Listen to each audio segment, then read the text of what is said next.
All right, so we have coming up next, he's running for Congress right now. His name is Earl. You might have heard about him. He had some parking issues as well. Thank you actually all for being here. I know that parking was probably hectic, traffic, and all that was trying to get down here was probably nuts. So thanks for fighting through it, power through. You guys are real Americans. All right, give it up for Earl Weber, guys. Patriots, how you doing? How you doing? I came all the way from Hollywood and Beverly Hills area to come talk to you today because California is worth saving and needs to be saved.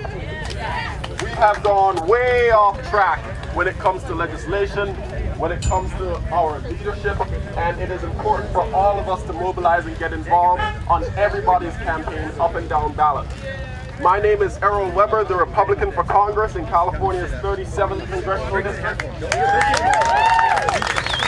And that district is everything from Beverly Hills to Inglewood.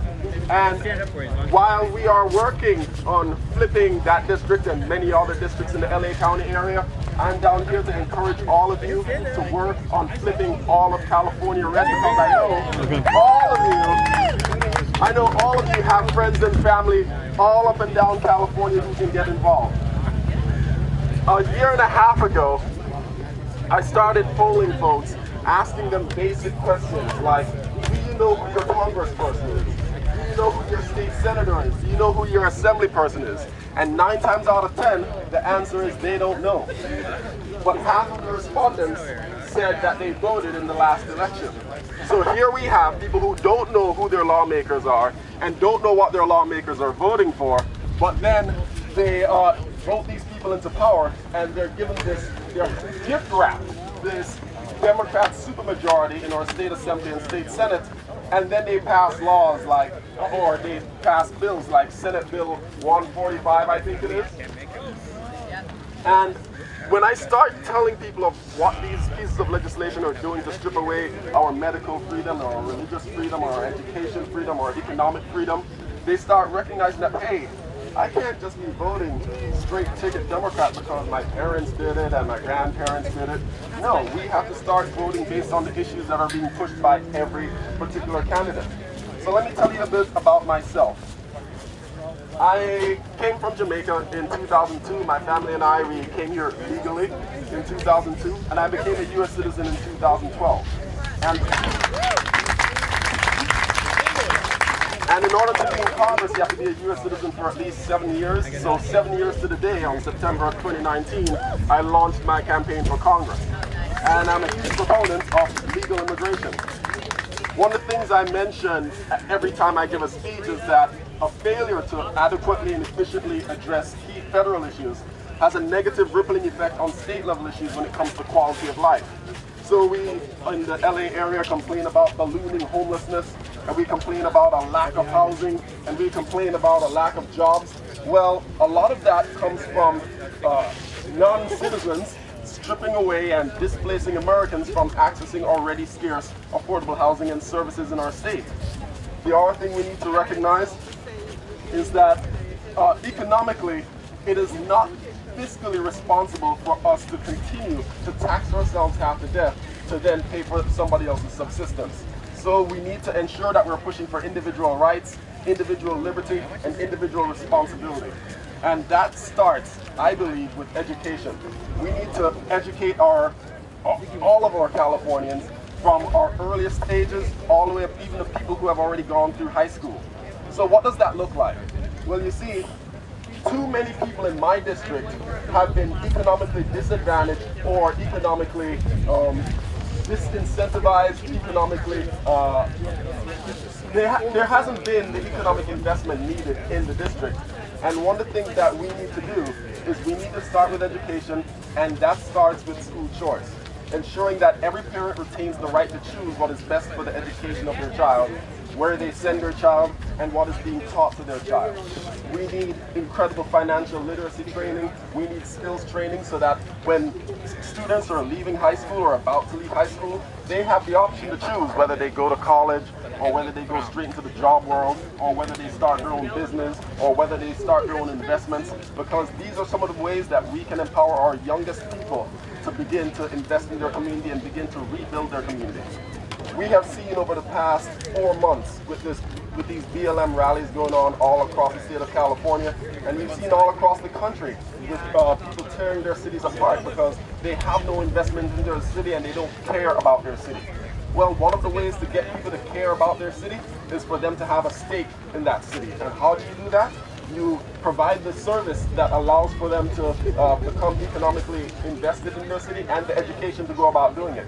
Because it's one thing to have opportunity zones, and I'm grateful for President Trump and Tim Scott's leadership with that, but we also need to make sure that we are teaching people how to take advantage of it, so that many of these cities like Crenshaw and South LA and Inglewood can begin to flourish and better perform like many other cities like this one that I love coming to, Newport Beach. So I'm here in Newport Beach today to have a great time. It's always a great experience to be down here in Newport Beach because it's such a pro-America, pro-Trump MAGA country. It's MAGA country. And I come here and I just feel so loved down here. And I want to make sure that we're spreading this love further up north to Los Angeles County. Now, we need to make sure that we are supporting our candidates. I see Major over in the corner. And I'm sure he's going to be talking very soon. It is not enough to wave a flag and say, yay, America. We also need to get out and help our candidates all up and down the ticket to make sure that we're flipping this district. You can learn more about me at Weber2020.com. You can learn more about my platform, which involves lowering taxes for businesses and incentivizing bringing businesses back to America, and specifically back to California, being pro-economic freedom, religious freedom, education freedom, ensuring that we protect and defend our members of law enforcement and recognize that our members of law enforcement are not separate from the community, but an integral part of the community. And we cannot cut off our nose to spite our face. We need to protect.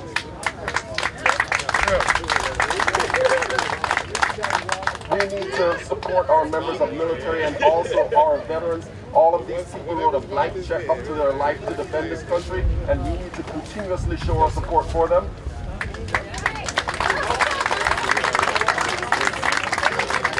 And in the wake of tyranny that's happening here in California, we need to make sure that we protect our Second Amendment right to keep and bear arms, because we are seeing the clampdown that is happening every few weeks where they try to pass some legislation to clamp down on our constitutional rights.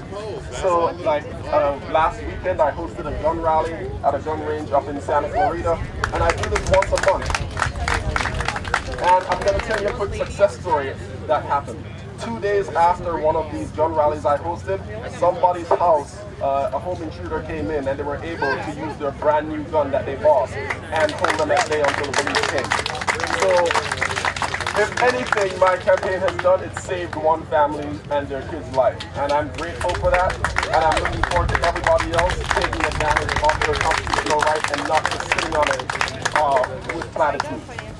So, with that, I'd like to say again, my name is Earl Weber, the Republican for Congress in California's 37th Congressional District. We have a lot of work to do. We have a lot of places to go. We have a lot of outlets to do.